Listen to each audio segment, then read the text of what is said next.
hari ini kita belajar. Nah, Saudara, kitab Wahyu ini kitab yang paling penuh dengan misteri, penuh dengan ketertutupan, dan bukan hanya itu, tapi ini penuh dengan rahasia. Nah, rahasia-rahasia itu bisa dibuka hanya dengan satu kunci sebenarnya. Nah, kunci itu apa sebenarnya? Nah, saudara, kita belajar, kita buka di dalam file yang ada ya. Eksposisi kitab Wahyu pasal 1, ayat 1 sampai 3 dan mungkin 4. Hari ini kalau bisa masuk ke 4. Jadi ada 3 tema yang kita bahas. Yang minggu lalu adalah berbahagialah, dan kita sudah belajar beberapa poin yang penting sekali. Dan hari ini adalah tentang waktu Tuhan, kairos, bukan kronos. Semua diciptakan Tuhan, tapi kairos. Kronos itu kronologis atau penanggalan jam-jam yang kita lewati. Tapi Tuhan menggunakan kairos, artinya momentum waktu, bagaimana Tuhan masuk dalam kronos itu dengan waktu Tuhan. Ya, jadi dia turut campur dan dia menggerakkan serta dia mengatur segala-galanya, itu kairos. Jadi kronos itu yang kita lihat, kairos itu yang Tuhan lihat. Dan kita bisa merasakan arti daripada Tuhan yang kekal itu, tidak tergantung dan terbatas, dibatasi oleh waktu seperti kita. Tuhan itu kekal, dan dia bisa berada di masa lalu kita, bisa berada di masa depan kita, dia bisa berada dimanapun. Karena dia adalah kekal, Allah yang tidak dibatasi waktu. Kita tidak. Dan yang kedua, yang ketiga adalah sudah dekat. Sedekat apakah Yesus akan datang? Ini bukan dekat, Pak, ini sudah luar sekali. 2000 tahun, dekat apanya? Betul ya? Tuhan mengatakan sudah dekat, kerajaan Allah sudah dekat. Dekat apanya? Ini sudah 2000 tahun, kok enggak datang-datang Tuhan Yesus. Dan murid-murid pun salah mengerti itu. Mereka berada di Yerusalem, menantikan Yesus datang lagi. Sampai malaikat itu, ya tanda petik, setengah mengusir mereka. Ngapain kamu lihat terus? Pergi. Seperti diperintahkan Tuhan. Jadikanlah semua bangsa menjadi murid. Kemana? Ke seluruh, mulai dari ya, Yerusalem, Yehuda, Samaria, dan ke ujung-ujung bumi. Jadi jangan berdiri di sini nungguin Tuhan. Nah, mental kita kadang-kadang seperti itu. Ya. Nah, kita belajar ini. Kita lihat selanjutnya. Nah, saudara, kita belajar hal yang paling awal, bagaimana saya mengerti tentang kitab Wahyu ini. Ya, nanti kitab Wahyu itu segala yang ditulis kitab Wahyu yang digambarkan, mulai dari angka 1, angka 2, angka 3, angka 4, 5 nggak ada. 6, 7, kemudian menjadi 8, 8 kemudian menjadi 12, 12 menjadi perkaliannya semua dan pertambahan semua. Nah, contohnya, 7 itu angka 3 dan 4. Angka 3, angka pribadi persekutuan Allah. Angka 4 adalah angka manusia. Jadi 7 dan 4 waktu digabung menjadi angka 7, angka kelengkapan. Nah, saudara, ini misteri ini semua itu sudah diajar dari ribuan tahun di dalam tradisi bangsa Yahudi, sedangkan kita tidak. Kita taunya primbon Jawa. Tombokan. Kucing apa ya? 18 apa? 11 setan, begitu kan? Saya dulu waktu kecil tuh ngapalin nomor. Tombokan. Kalau dapat lumayan. Waktu 25 dapatnya 125 atau 100 berapa gitu. Lumayan. Betul 2 nomor. Kalau sampai betul 3 nomor, 4 nomor, itu jadi jackpot yang sekarang ini. Orang gendeng jackpot semua. Sampai di desa-desa main jackpot semua. Nggak bisa diberantas itu. Jadi dari dulu sekarang itu hati manusia itu sama. Nah, saudara, kita belajar hal yang paling terkecil dan yang paling inti itu apa sebenarnya? Jadi kalau kita belajar bahasa, maka bahasa itu persatuan terkecil, ya, satuan terkecil dari bahasa yang paling detail yang kecil itu apa? Kalau benda-benda itu atom, ya, atom positif negatif dan ada netralnya di dalam. Nah, itu satuan terkecil dari benda itu atom. Ya, kita belajar ini. Satuan terkecil dari huruf kata-kata percakapan kita itu apa? Itu adalah letter, huruf A, B, C. Betul kan? Kalau kita belum mengerti membaca, anak kecil belajar ABC dulu. Ngapalin dulu, alif, bet, gimel, dalet, gitu. Sama dengan alfa, beta, gamma itu kan. Dan sama dengan bahasa semuanya. Dan itu satuan terkecil.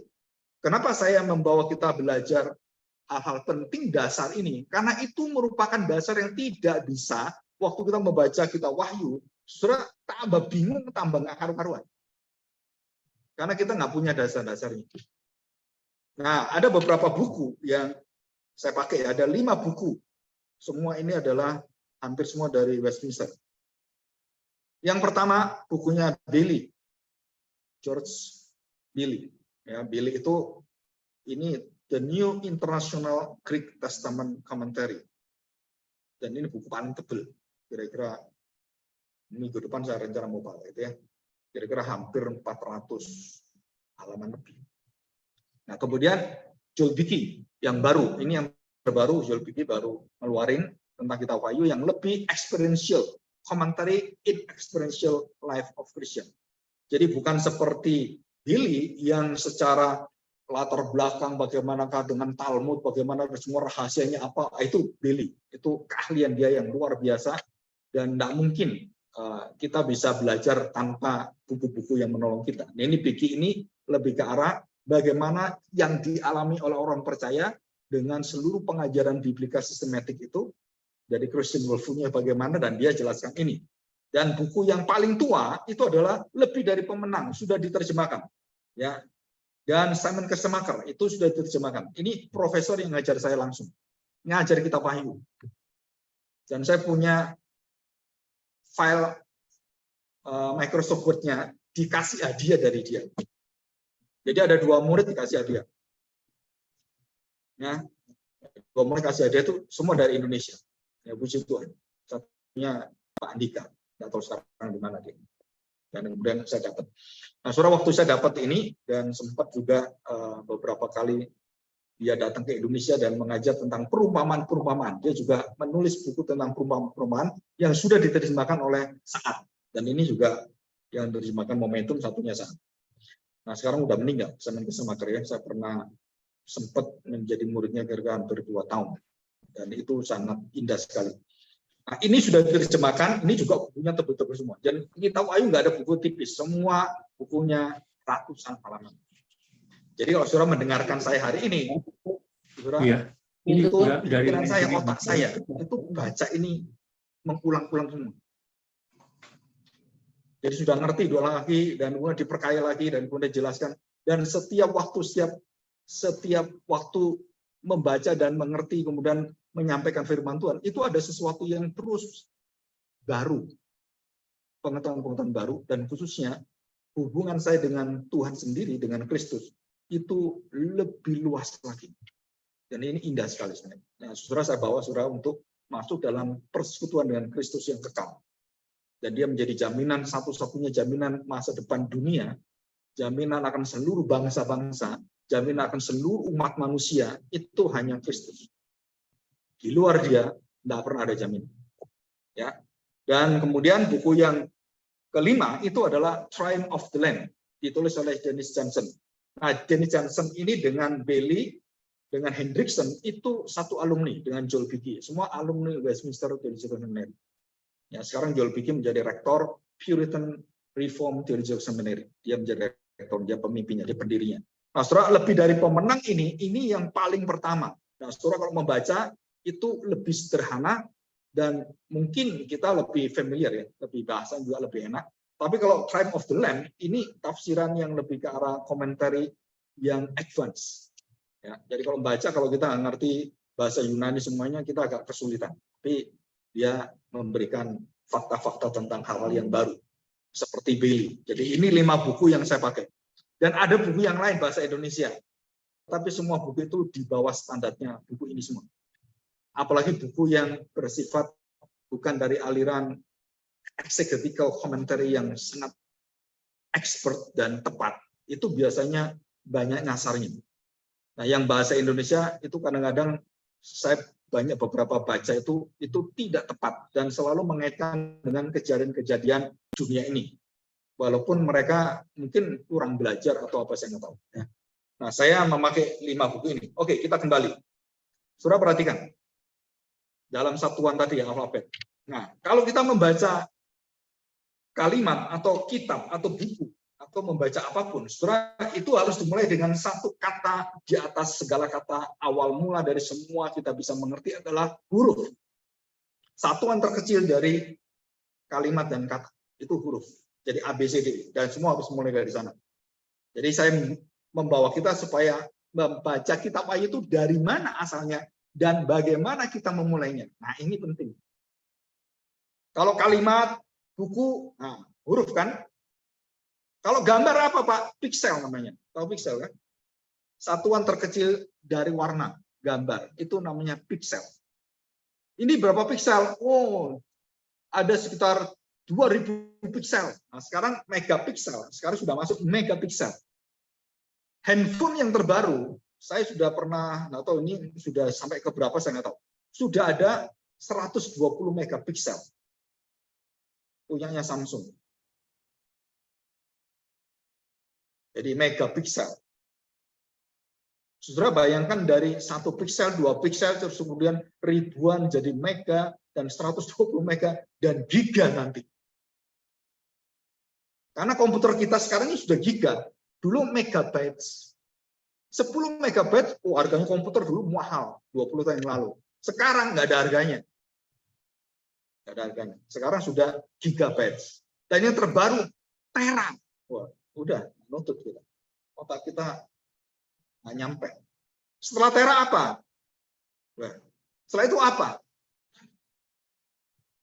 Sampai hari ini Indonesia 5G aja belum bisa. Belum berjalan dengan baik. Padahal Korea sudah 7G. Korea sudah 7G. Jadi kita tertinggal dengan Korea dan Jepang. Itu berapa generasi? Ya kita berdoa aja lah. Nah, ini saya tidak pesimis ya dengan kemajuan bangsa Indonesia, tapi kita harus melihat bahwa Tuhan bisa memakai. Ya, nanti kita menjadi produsen pertama di dunia yang paling besar memproduksi mobil listrik di dunia. Itu mungkin bisa. Ya, karena baterainya itu sumbernya dari Indonesia, nikel. Pak Jokowi habis ini kan membuat kebijakan, tidak boleh diekspor mentah, semua harus diproduk dari kita. Indonesia akan kaya sekali. Kalau benar, nggak ada korupsi, nggak ada orang jahat. Ya, nah, saudara, jadi dari huruf, kemudian dari piksel, gambar, semuanya, dan kita masuk. Nah, kitab Wahyu dari apa? Itu namanya Zememis atau Semimis. Apa Semimis? Dari bahasa yang kemudian kita kenal dengan tanda Simeon. Semion. Jadi kitab Wahyu ini memakai apa? Memakai satuan terkecil, mengenal gambaran kata huruf dengan apa? Dengan mata yang tertuju kepada tanda. Tanda yang terkecil. Apa tanda terkecil? Saudara, kita tahu Wahyu bisa memakai warna, bisa memakai huruf, bisa memakai semuanya. Dan dia merangkum semua menjadi satu yang mungkin tidak pernah ada di dalam semua tulisan manusia, dan itu hanya Roh Tuhan yang bisa melakukan ini dan bisa menyampaikan dalam otak kita melalui iman kita, melalui roh kita juga. Nah, ini baru bisa. Itu disebut sebagai Semimis. Tanda. Jadi firman Tuhan yang kita dengar, orang Perjanjian Lama mengatakan dabar teologi. Dabar itu ucapan Allah. Dengarlah, hai Israel. Dengarlah aku, Shema Israel. Jadi dengar apa? Kata-kata kan? Huruf terkecil, bahasa Ibrani. Jadi Tuhan berbicara ke bangsa Israel dengan bahasa apa? Ibrani. Kalau nggak ngerti mereka. Jadi bahasanya Tuhan apa? Yang dipakai untuk bangsa Israel dan berbicara ke bahasa Israel? Bahasa Ibrani. Bukan bahasa lain.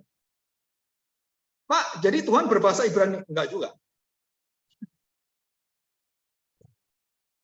Tuhan memakai bahasa, tapi Tuhan tidak berbahasa itu. Jadi di surga semua malaikat bahasa Ibrani gitu, enggak. Tuhan punya bahasa yang disebut Semimis. Nah, ini rahasianya. The language of God is Semimis. Bukan piksel, bukan alfabet, bukan atom, bukan itu, tapi Simeon.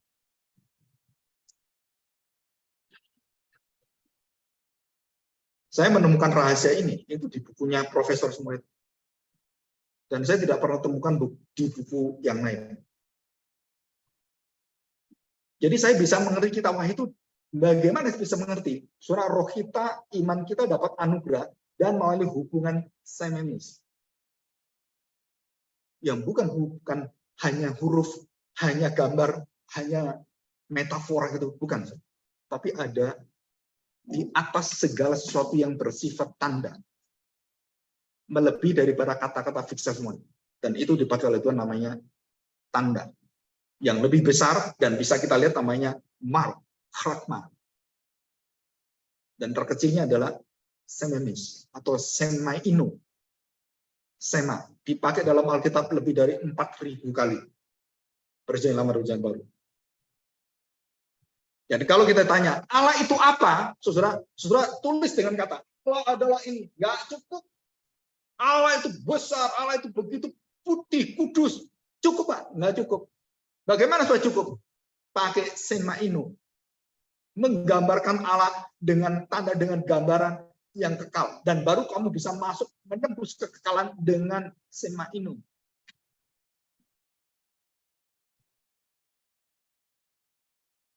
Orang ditanya, apa sih artinya kasih? Kasih adalah, tanda petik, gitu kan? Menunjukkan ekspresinya, menunjukkan tingkah lakunya. Itu bukan kasih, itu hasil dari kasih. Dan banyak orang menjelaskan kasih, itu ekspresinya, tingkah lakunya, bukan kasihnya. Terus saya tanya, kasih itu apa? Jawaban kita apa? Kasih adalah Allah sendiri. Itu jawaban kita. Kita nggak bisa jelaskan kasih kalau kamu nggak tahu Allah. Kalau saya tahu Allah, nggak mungkin saya nggak tahu kasih. Karena Allah adalah kasih. Bagaimana saya bisa mengenal Allah adalah kasih? Semainu. Kamu bisa merasakan dari wujud titik-titik tanda dalam hatimu melalui kasih Allah, dalam imanmu, dalam seluruh gambar yang ada, dan tanda-tanda itu kamu rasakan semua. Dan itu disebut sebagai language of heavenly God. Saudara, ini sangat unik sekali. Ya, kenapa dipakai sampai ribuan kali dalam Alkitab? Tuhan waktu ketemu dengan Musa, apa dia tunjukkan? Saudara tahu? Sebelum dia berbicara pada Musa. Sebelum Tuhan datang, Tuhan menunjukkan gemuruh. Tuhan menunjukkan gambaran kemudian pohon yang bernyala. Betul kan? Dan baru suaranya. Keluar. Akulah. Jadi mulai dari kalimat, gambar, piksel semuanya. Dan ini semua menjadi satu kesatuan apa? Bentuk itu semua. Saudara, itu adalah gambaran kita mengenal Allah. Jadi Alkitab nanti kita waktu membaca Alkitab, saudara, waktu kita mendengar Alkitab, kasihlah Tuhan Allahmu dengan segenap hatimu, dengan segenap jiwamu, jiwa ragamu, kekuatanmu, dan seluruh hidupmu. Saudara, itu bukan hanya kata-kata, bukan hanya kita menggambarkan kasih, bukan. Tapi itu ada Allah sendiri. Dan itu adalah semua kekuatan, tanda, dan hidup Allah menyeluruh dalam diri saya, menguasai hidup saya. Itu disebut sebagai jiwa rohnya, spirit Allah tinggal dalam diri saya. Dan kita baru bisa menggambarkan itu. Dengan apa? Dengan semeon atau semainu. Jadi waktu Wahyu ditulis oleh Yohanes, dia melihat, dia mendengar, dan dia tuliskan. Waktu dia tuliskan, dia memakai alfabet terkecil dan dia memberitahu. Betul kan? Tapi orang-orang supaya bisa mengerti semuanya ini, saudara, rahasianya adalah melalui tanda-tanda yang ada di dalam firman Tuhan, dan tanda-tanda itu melalui waktu kairos Tuhan. Dan bukan Kronos. Jadi kalau orang ditanya, kapan kamu lahir baru? Saudara, kita nggak bisa dan tidak akan bisa menjelaskan dengan Kronos. Jadi John Wesley mengatakan, dan ditentang oleh George Whitefield, termasuk ditentang oleh Charles Wesley, saudara sendiri. John Wesley, kamu tidak boleh mengatakan bahwa aku sudah bertobat dan ditulis tanggal sekian, bulan sekian, tahun sekian saya bertobat dan saya diubahkan oleh Tuhan. Itu bukan dalam kronologis, tetapi kairos Tuhan. Jadi bukan kamu tentukan tanggalnya berapa, saatnya kapan saya bertobat. Bukan, karena kamu akan tahu, kamu belum bertobat. Kamu belum bertemu dengan Tuhan. Bahkan orang sudah jadi pendeta pun banyak yang belum bertobat. Kenapa? Karena tidak mengerti semaino Tuhan, kairos Tuhan. Saudara, semakin kita belajar firman Tuhan itu semakin rumit loh. Karena Tuhan kita Tuhan yang begitu, Tuhan yang tak terbatas loh. Tetapi kita bersyukur kenapa? Karena kita diberi iman sehingga kita bisa mengenal Tuhan dengan sangat mudah. Dalam kebodohan kita, ketidakmengertian kita, seperti Daud juga mengatakan, oh cakrawala begitu luar biasa. Apalagi hatimu Tuhan. Duh, hati Tuhan sebesar apa? Cakrawala aja kalah. Besarnya jagat semesta ini kalah dengan hati Tuhan. Itu gambaran apa? Semaino. Mengungkapkan tentang keberadaan Allah yang tak terbatas itu. Jadi nggak bisa dengan tulisan. Bahkan ada pujian kan, air menjadi tintanya, dan pohon-pohon yang di seluruh dunia dan gunung-gunung itu menjadi penanya, tidak mampu mengungkapkan betapa hebatnya Tuhan dan keagungan kemuliaan Tuhan. Nggak mampu. Betul gitu? Jadi kalau ada orang berdebat tentang Tuhan dan merendahkan Tuhan, kemudian mengecilkan Tuhan dan menjelaskan Tuhan. Saya pernah bertemu dengan Pak Magnis, tanya tentang, karena saya sudah menemukan ini, saya tanya, menurut Bapak, Tuhan itu sebesar apa? Kemuliaan Tuhan itu sebesar apa? Jadi dia mengatakan, I don't know. Dan saya beritahu, I know. Bagaimana kamu? I know. Pikiranmu aja terbatas. Iya, I know. Saya jawab, saya punya iman dan punya nilai kekekalan yang Tuhan tanggung jawab saya. Dan saya hanya bisa mengenal Tuhan di dalam semaino Christ. Dalam iman saya kepada Allah menjadi manusia. Dan itulah kuncinya. Itulah semainonya. Itulah jawabannya. Jadi yang saya ngomong nggak ngerti. Seorang profesor yang luar biasa. I don't know. Sejauh apa mengenal? Nggak tahu saya. Saya terbatas. Bagaimana Tuhan yang tak terbatas? Dan saya beritahu, I know. Through my faith. Dalam iman saya mengenal siapakah Allah karena ada anugerah, ada firman, dan saya mengenal di dalam Kristus. Yang menyatakan diri dan dia mengatakan dengan jelas, Pak. Mengatakan jelas. If you know me, you know my Father. Dan cukup bagi saya. Saya mengenal dia, iya, bukan dengan pikiran saya terbatas, enggak. Karena Kristus yang buka bagi saya. Karena Kristus yang mewujudkan bagi saya. Semainunya dia. Kuncinya di Kristus. Nah, sama dengan kitab Wahyu. Nah, baru waktu kita baca kitab Wahyu, wah, kita tidak terjebak dengan 144 angka, terus angka itu. Bukan hanya itu. Tapi apa kaitannya dengan semaino itu? Tanda yang di atas segala tanda, dan bagaimana dengan hati Tuhan yang akan menjelaskan semua. Dan semua tidak ada bisa menjawab kecuali apa? Waktu yang tahu adalah Bapa. Nah, itu artinya, Tuhan Yesus ngomong demikian. Kapan waktunya datang? Bapa yang tahu. Kairosnya, saatnya, hanya Bapa yang tahu. Jadi setiap kejadian, anak nggak tahu, Bapa yang tentukan. Ini terjadi, ini terjadi. Setiap kejadian sampai akhir zaman, Bapa yang tahu. Bapa yang tentukan, yang berdaulat. Kita bisa bersiap-siap, kita bisa tahu. Oh, ini kelihatan sudah dekat ini. Ini betul ini. Sudah mulai jelas ada tanda-tanda dari firman Tuhan, dari kitab Wahyu. Tapi semua kairosnya, who know only Father. Hanya tuh Bapa. Nah, kitab Wahyu juga sama. Jadi orang tanya, kenapa ini belum datang-datang? Saudara, hanya Bapa yang tahu. Kapan akan datang? Siapa ini kan gampang, saudara. Bukan urusanmu. Wah, ini sudah dekat, kapan dia datang? Bukan urusanmu. Urusanmu adalah kamu menikmati setiap kairos Tuhan dalam hidupmu. Mengubah hidupmu, semakin mengenal Tuhan, semakin mengerti. Dan soal kiamat atau tidak. Kalau semua gitu kan. Soal kiamat atau tidak. itu bukan perkara yang menjadi satu pusat pikiran kita, tapi pusatnya apa? Bagaimana saya dibentuk dan saya disertai Tuhan dan dijamin Tuhan. Kalaupun itu kiamat belum datang, kamu sudah mati, artinya apa? Sudah terjadi kiamat pribadimu. Kamu sudah siap. Sudah disiapkan Tuhan. Kamu sudah mengenal Allah. Dalam setiap hubungan Allah, dalam tanda-tanda dan gambaran semua di dalam hatimu, imanmu. Kamu terima ini. Dan kitab Wahyu diterima dengan melihat. Dikatakan di sini. Diperintahkan. Lihatlah. Itu bentuk semainu.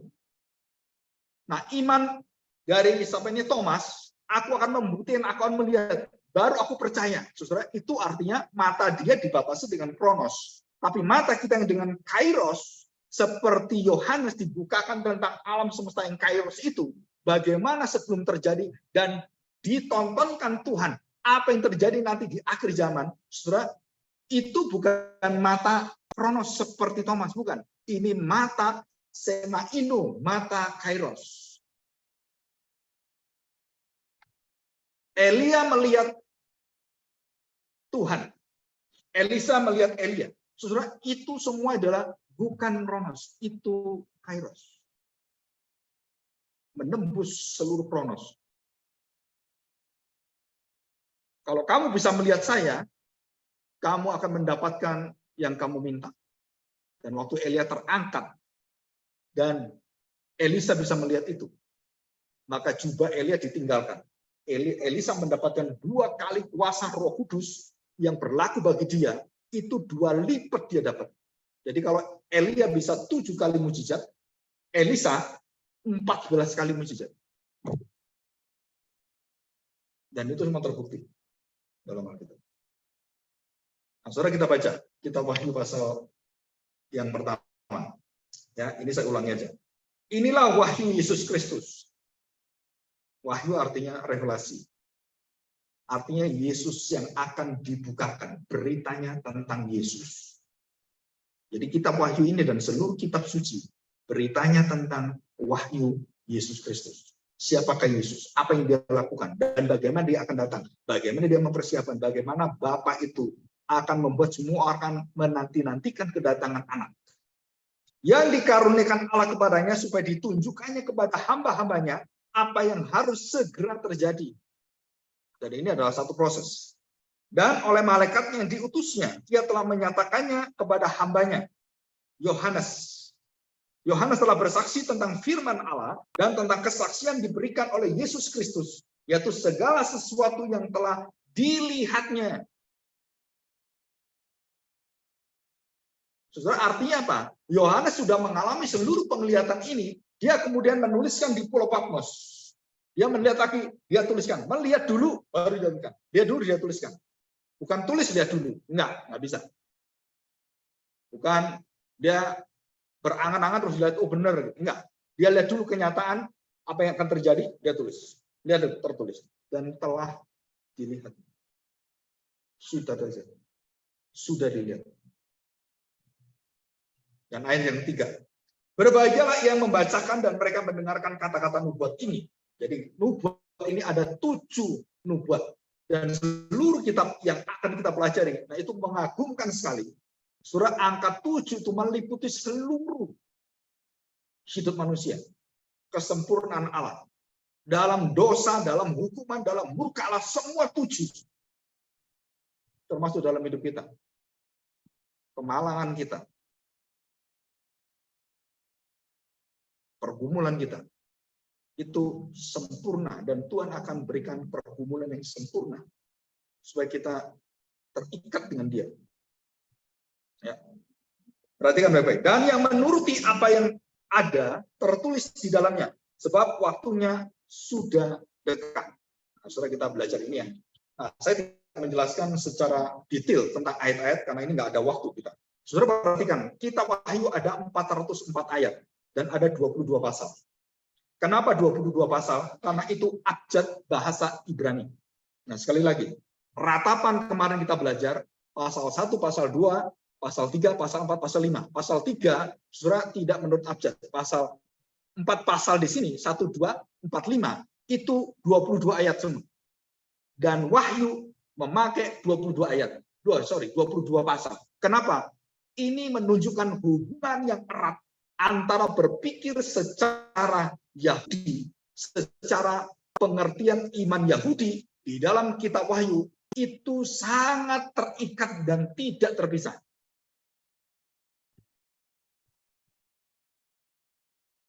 Kenapa harus 22? Itu sudah diatur Tuhan semua. Sampai kepada ayatnya, sampai apa yang ditulisnya, sampai apa ya semua tentang angka semua. Saya percaya. Rasul Yohanes sendiri tidak akan mengerti sedalam yang dia tuliskan. Karena ini tulisan yang melingkupi seluruh sejarah manusia.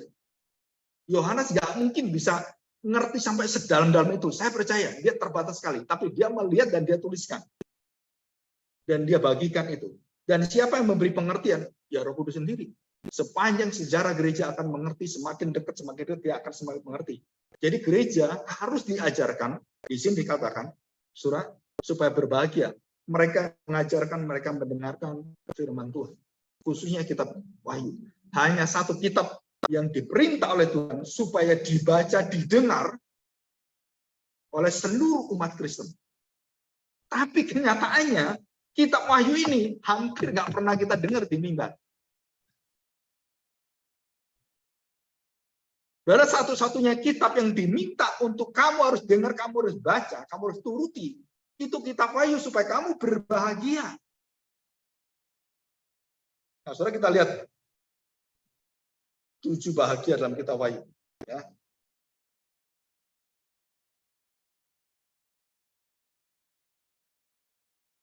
Ya ini, paling belakang sendiri. Ya, itu. Nah, saudara saya tidak membahas ini semua ada. Dalam pasal 1 ayat 3, pasal 14 ayat 13, yang membacakan tadi, yang mendengarkan, orang-orang yang mati dalam Tuhan pasti berbahagia, orang yang berjaga-jaga terlalu sadar dan dia tetap setia pada Tuhan, mereka diundang dalam pesta dan semuanya, dan mereka mendapatkan bagian dan dikuduskan oleh Allah, mereka menuruti perkataan-perkataan buat ini, dan yang membasuh jubahnya dengan kuasa darah Kristus, dan semua orang-orang berbahagia. Nah, saudara perhatikan, mengapa bagian kitab Wahyu bahagian lengkap berkaitan dengan Kristus, Sang Raja yang mengundang, yang melengkapi, menguduskan, membenarkan. Tetapi waktu kita membaca kata-kata berbahagia, kenapa 8? Kenapa bukan 7? Kenapa angkanya 8? Nah, surat di sini terjadi satu rahasia yang besar. Karena angka 7 kesempurnaan daripada Allah dan berhenti pada penciptaan, dan pada angka 8 adalah angka the resurrection. Angka kebangkitan, angka alam semesta baru. Dan waktu orang-orang memasuki alam semesta baru, berapa orang? Bukan 7, 8 orang. Siapa dia? Nuh, istri, 3 anaknya, 3 menantunya, dan 8 orang. Saudara, semua punya makna loh. Dan ini bukan sesuatu yang dibuat-buat, ini Tuhan yang buat, bukan kita. Kita menikmati tulisan-tulisan sampai kita kagum. Luar biasa kok bisa ya otaknya. Otaknya Tuhan, bukan otak manusia yang bikin ini. Bukan hanya otak manusia yang bikin cuma kotak-kotak gitu, kemudian bikin ilmu. Bukan.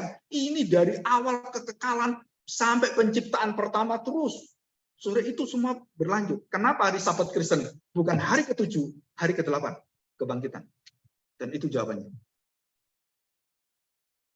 Semua orang Yahudi, oh hari Sabat, hari ke-7. Kristen, no. Hari Sabat kita, hari Minggu, hari kebangkitan, hari ke-8. Dan itu sudah ada dalam perjanjian lama. Saudara, dari sini kita tahu rahasia-rahasia yang besar itu. Melalui kitab Wahyu kita tahu semuanya. Jadi kenapa kata-kata berbahagia itu 8? Saudara perhatikan. Yang ke-8 itu tentang apa? Sudah baca di sana. Apa? Coba kita lihat. Saudara, saya membahas ini nggak akan tergesa-gesa. Ya, kalau nggak nyampe minggu depan kita lanjutkan. Jadi kalau 1 ayat bisa 2 minggu, ya nggak apa-apa. Kenapa? Ya kita mau belajar gitu. Nah, Matius pasal 5, kita lihat. Ya, berbahagialah yang ke-8. Apa, saudara? Ayat 10 dan ayat yang ke-11. Kita lihat ya. Saya bacakan ya. Berbahagialah orang yang dianiaya oleh sebab kebenaran, karena mereka yang punya kerajaan surga. Berbahagialah kamu jika karena aku kamu dicela dan kamu dianiaya dan kepadamu difitnahkan segala yang jahat. Bersukacita dan bergembiralah karena upahmu besar di surga. Sebab demikian juga telah dianiaya nabi-nabi sebelum kamu. Maksudnya apa? Berbahagia yang terakhir. Berbahagia apanya? Berbahagia mati dianiaya. Itu ke-8. Artinya apa? Allah akan bangkitkan. Allah akan hidupkan. Mengalahkan penderitaan. Itu kebangkitan. Mengalahkan kematian. Itu angka 8. Jadi sampai mati pun kamu bahagia, Tuhan bangkitkan kamu. Dan selama-lamanya baik. Saudara, ini sangat indah sekali. Oke, kita lanjutkan yang di depan. Ya. Jadi tentang pasal ayat, saudara bisa baca sendiri, dan saya harapkan saudara baca kitab Wahyu. Kalau ini dibahas, saudara baca terus supaya waktu dijelaskan saudara bisa ngerti satu persatu. Ya. Nah, saudara perhatikan baik-baik. Anak domba Allah disebutkan 28 kali dalam kitab Wahyu. Artinya apa? 7 kali 4. Jadi 7 kali lipat 4, 28. Maksudnya apa? 4 adalah angka manusia, 7 kali angka Tuhan, tentang identitas Tuhan. Jadi manusia menerima 7 kali, dan umat manusia menerima kebenaran tentang anak domba, dan mereka tidak bisa bantah lagi. Dia adalah God, dia adalah man.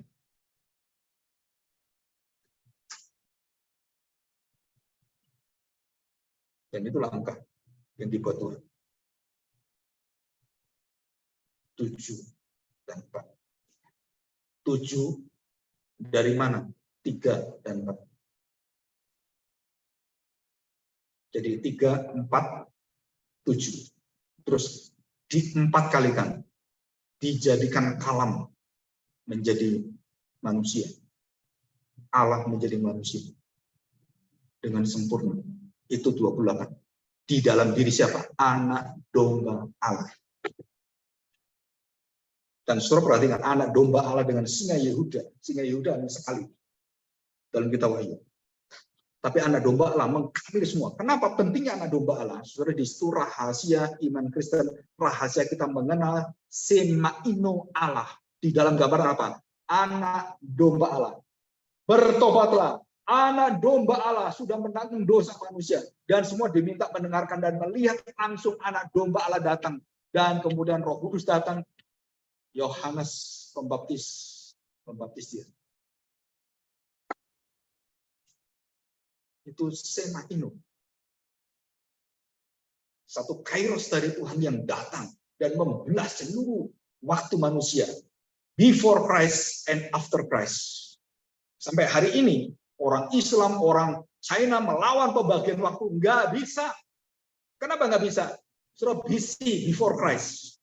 Itu menjadi patokan pemisahan antara manusia sebelum Kristus dan setelah Kristus. Sampai hari ini dipakai terus. Dan banyak orang ini mengganti. Alasannya apa kamu ganti? Nggak ada alasan. Dan kenapa Kristus yang dijadikan patokan? Itu dengan tepat zaman dibagi dan dipisahkan oleh Kristus. Nah, bukunya James Kennedy membahas ini. Saudara baca di sini. Ya, oke, kita lanjutkan.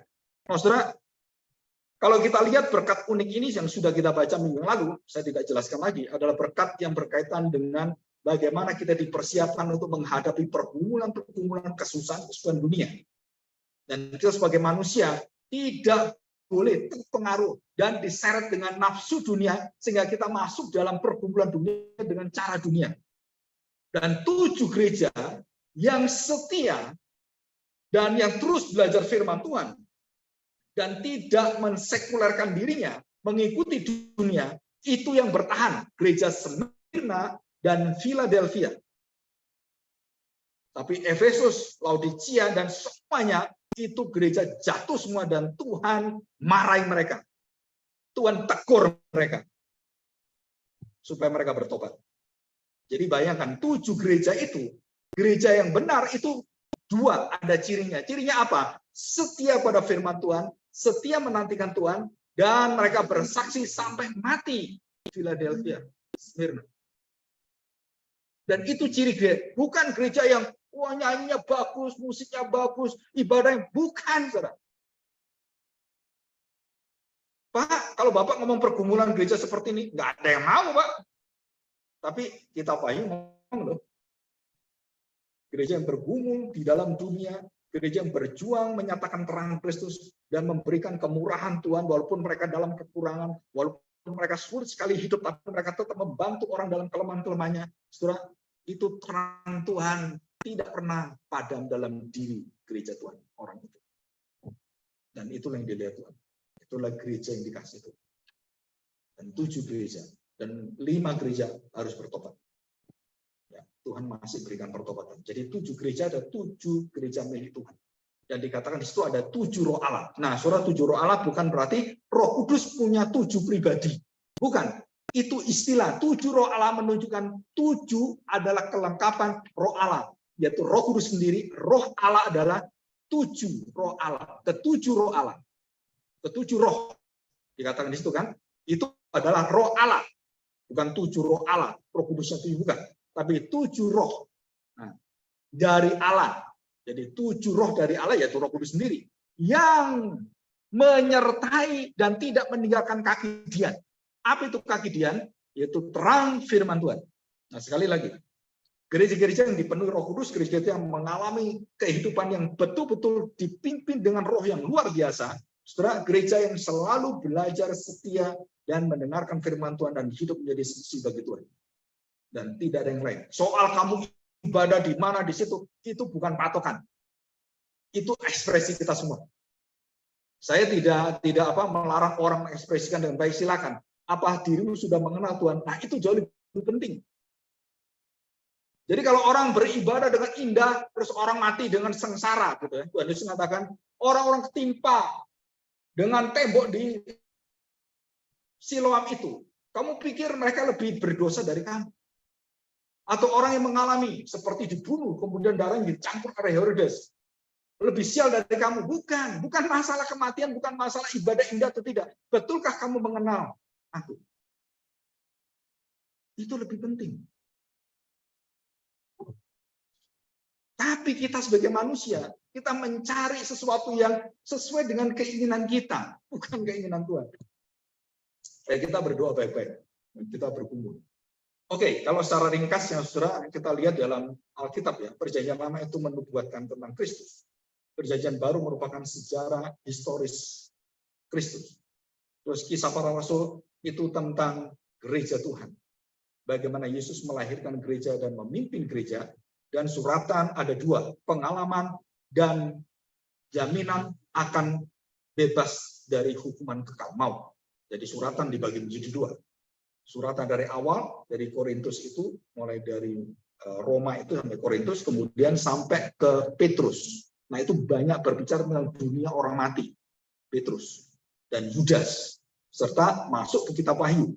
Dan terakhir kitab Wahyu menyatakan kemuliaan, the glory of Christ.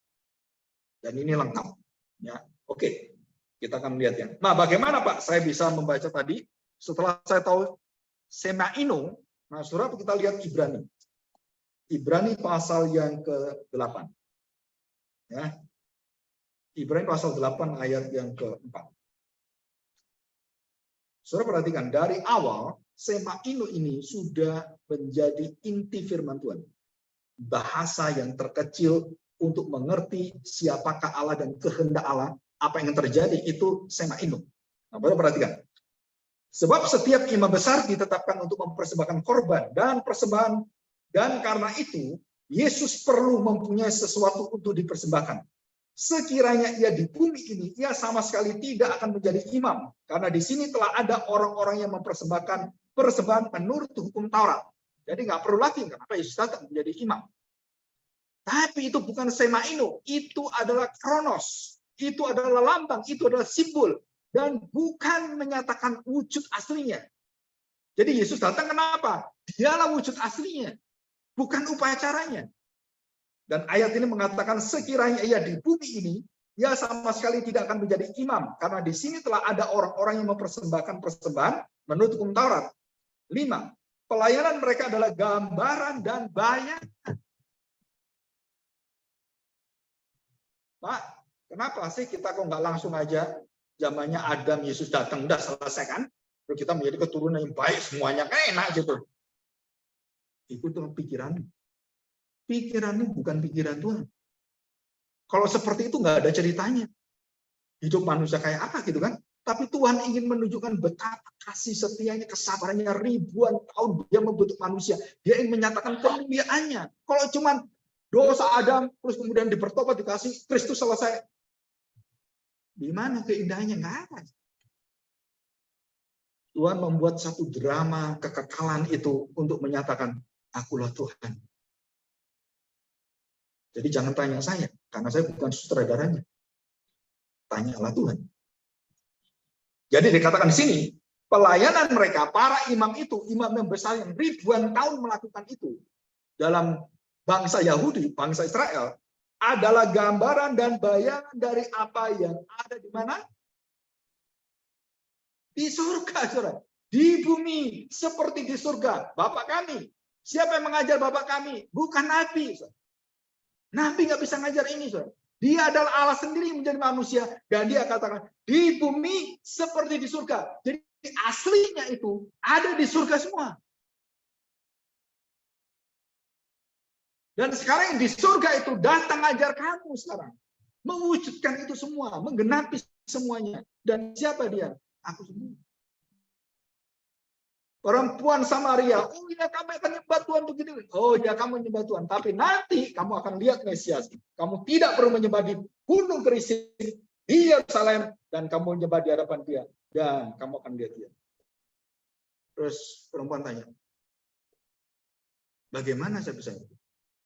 Yesus mengatakan, aku di depan.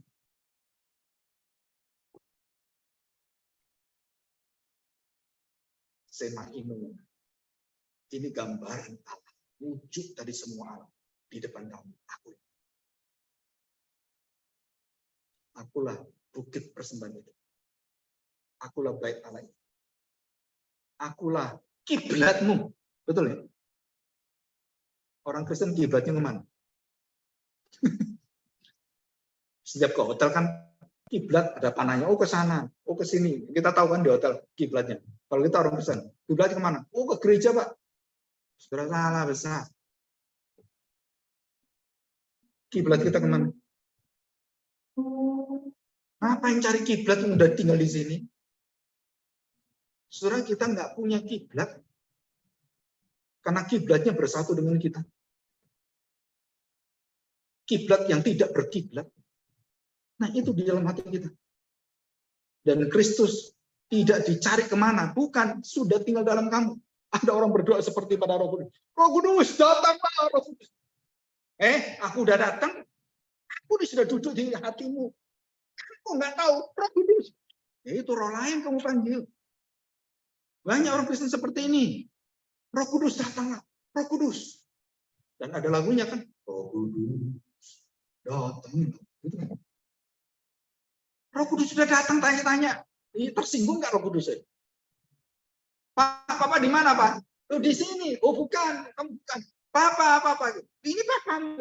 Kamu hina dia loh. Untung nggak ditempelin kamu. Jadi doa-doa kita ini tentang Roh Kudus itu begitu menyedihkan Roh Kudus, bahkan menghina Roh Kudus. Karena kita cari-cari Roh Kudus. Bagaimana kepenuhan Roh Kudus? Ayo, di gereja ini ada kepenuhan Roh Kudus. Ini pendeta yang bisa memenuhi kita dengan Roh Kudus. Datang. Itu dari mana ajaran itu? Dan saya pernah ikut dulu ibadah seperti ini. Waktu saya masih remaja, supaya dipenuhi Roh Kudus, ikut ke gereja, beberapa gereja saya. Oh, namanya nggak tahu kan? Ikut gereja. Ayo, penuh Roh Kudus. Udah kerasa belum? Enggak. Rasakan. Enggak ada rasa apa katanya. Apa kecut? Apa asin? Enggak ada itu. Terus ditaruh di kepala gini, didorong. Wih, kurang ajar. Saya jatuh. Kamu yang nurut, diem aja katanya. Wih, wah, udah hati saya udah nggak bener ini. Ini nggak bener ini. Masa Roh Kudus kayak gini? Nggak bener. Cari lagi gereja yang lain. Bagaimana dipenuhi Roh Kudus? Saudara kemudian baca firman Tuhan. Wah, hidup saya yang dulu itu ngawur sebenarnya. Bagaimana dipenuhi Roh Kudus? Baru kita tahu. Waktu saya percaya Kristus, dalam kairos Kristus, saya menerima itu. Semua gambaran yang ada di surga. Jadi sumbernya itu di surga, bukan di bumi. Oke, kita lihat pasal yang ke-9 ayat 8 dan 9. Ini sebagai kita tahu jelas ya. Dengan ini Roh Kudus menyatakan bahwa jalan ke tempat yang kudus itu belum terbuka selama kemah yang pertama itu masih ada. Itu adalah kiasan. Nah, Saudara, semaino, tanda kiasan. Masa sekarang sesuai dengan apa yang dipersembahkan korban dan persembahan yang tidak dapat menyempurnakan mereka yang mempersembahkannya menuruti hati nurani mereka.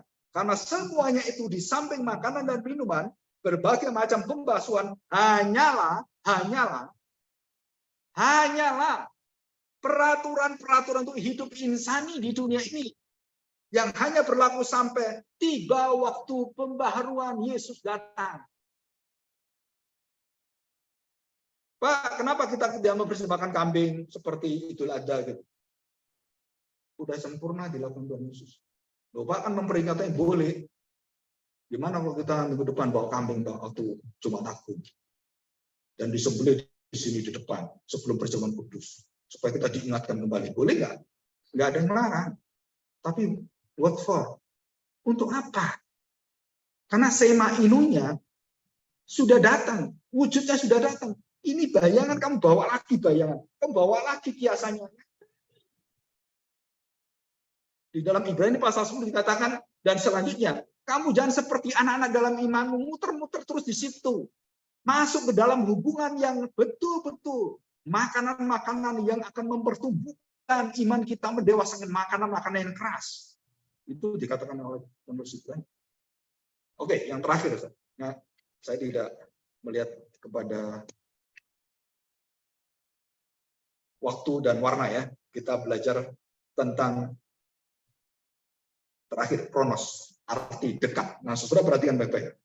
Saudara tadi saya sudah mengatakan bahwa waktu atau saat itu dipakai dalam kitab Wahyu ini. Nah, ini yang menuliskan Dennis Johnson ya.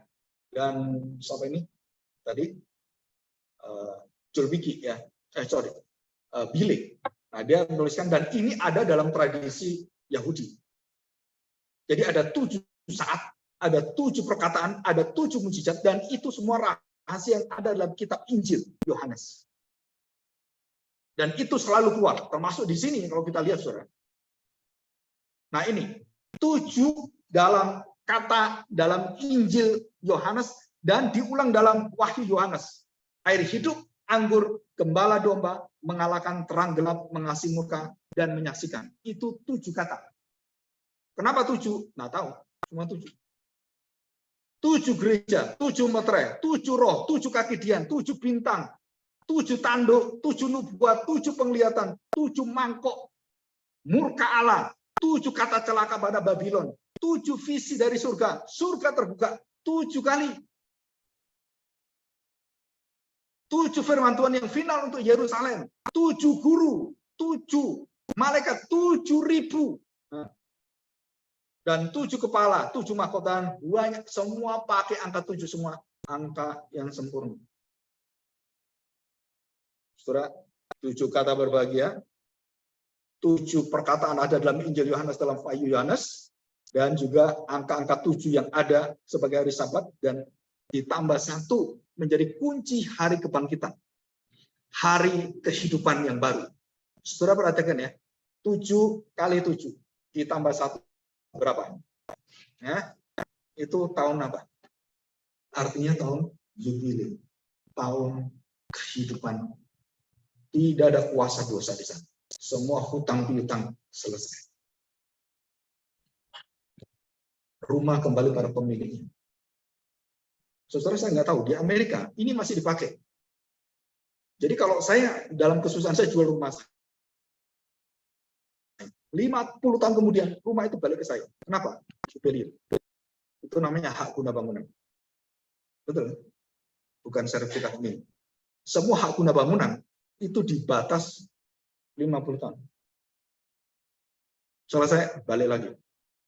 Itu hak guna bangunan. Tapi di Israel, di tanah Israel, 12 suku itu, kamu mau jual beli bagaimanapun, balik ke 12 suku Israel. Kembali pada sukunya masing-masing. Dan hanya satu suku yang tidak punya tanah.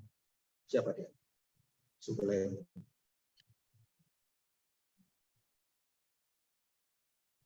Saudara, Tuhan tentukan semua.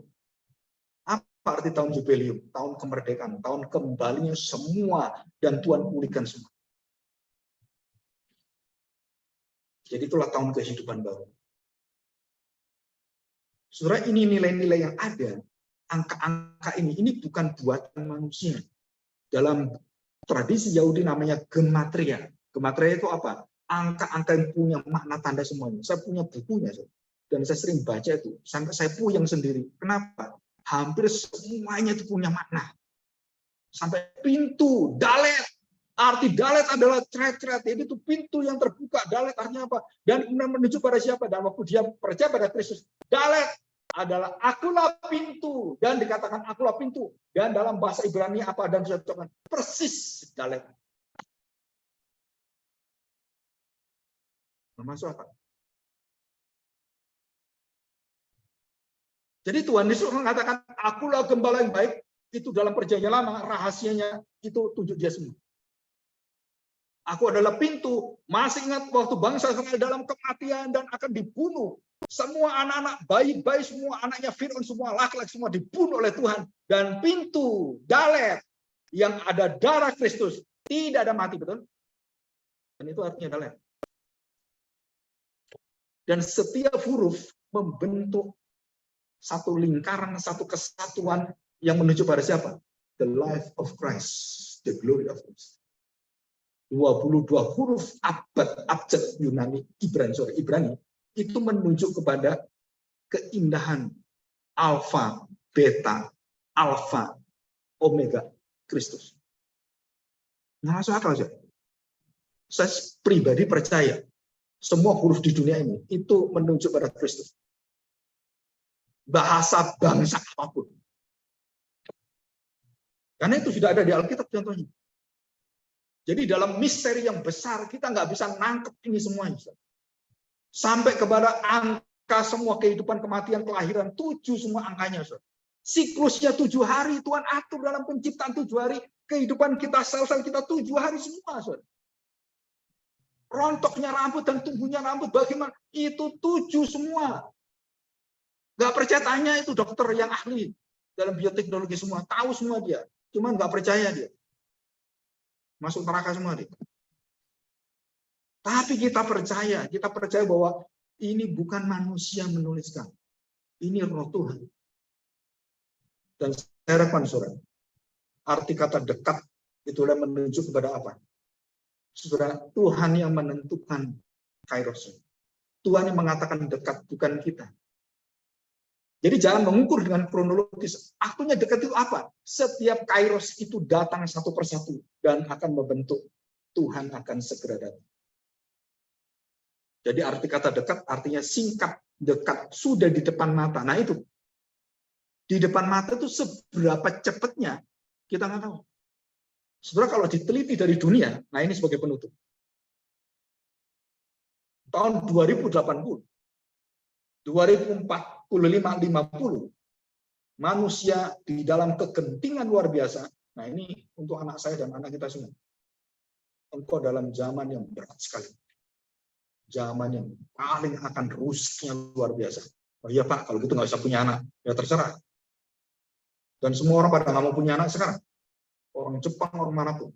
Tapi saudara, menurut penelitian, explosion of growth dari seluruh populasi dunia itu menjadi lebih dari takaran bumi bisa memberikan makanan. Apalagi orang-orang yang tidak membatasi kelahiran seperti Indonesia, wah saudara, diperkirakan Indonesia akan mencapai 500 juta orang dan tidak mungkin makanan itu bisa ada di Indonesia semua. Dan bagaimana kejahatan itu akan merajalela luar biasa dan keserakan manusia. Wah, saudara, itu akan bumi dan langit. Dan apa yang dikatakan kitab Wahyu nanti kita sampai di sana.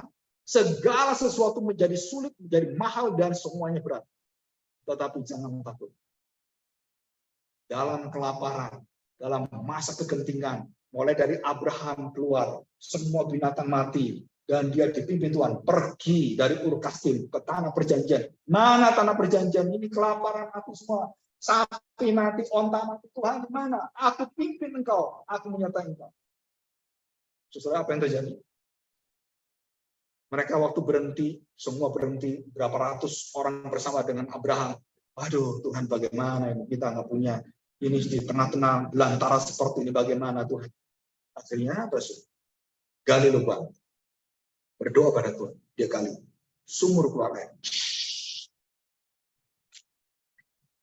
Setiap Abraham berhenti dan dia gali lubang, sumur membual. Bayangkan, sampai kepada sumur Yakub. Nah, itu yang dirikan Abraham, bapaknya, kakeknya.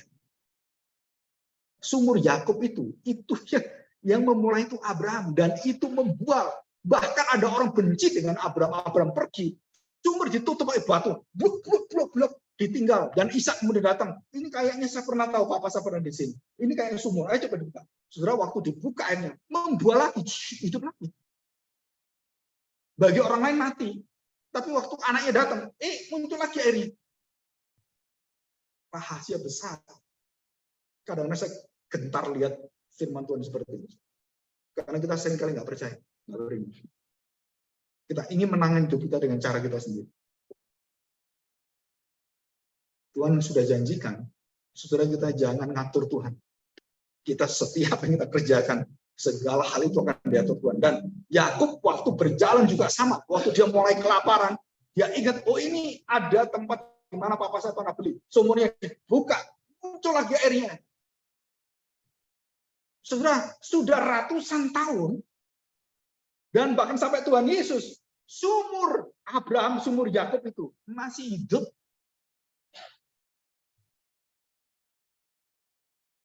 Sedekat apakah Tuhan itu? Sedekat janji Tuhan. Sedekat janji.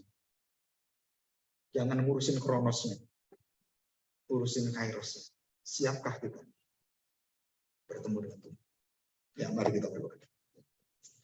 Bapak yang kasih, kami percaya kami mendapatkan satu pengetahuan yang sangat indah.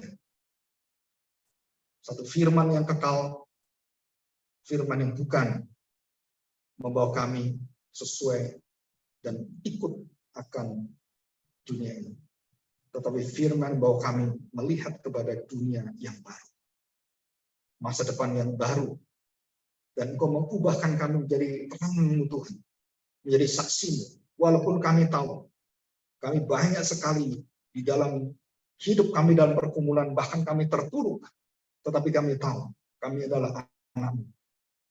Dan Engkau sanggup mengangkat kami, Engkau sanggup untuk menjadikan kami sebagai berita saksi. Tuhan, Engkau mengubahkan kami. Dan tidak ada yang sulit bagi Engkau. Tetapi yang sulit adalah kami seringkali melihat diri kami seperti orang-orang yang waktu mau ditolong Tuhan. Orang yang berada di kolam Bethesda, seorang lumpuh, beralasan dengan bermacam-macam. Tetapi Tuhan, kami tahu, kalau Engkau mendengarkan alasan kami tidak akan direstorasi oleh Tuhan. Tapi pada saat kami menyerahkan hidup kami pada Tuhan. Dan waktu kami diperintah oleh Tuhan, bangunlah. Dan kami tidak membantah lagi. Dan kami bangun. Dan itulah kairos Tuhan. Terima kasih Bapak untuk waktu yang indah ini. Terima kasih Tuhan Yesus. Dan terima kasih Roh Kudus. Kami serahkan doa kami. Amin. Saya kembalikan berdoa.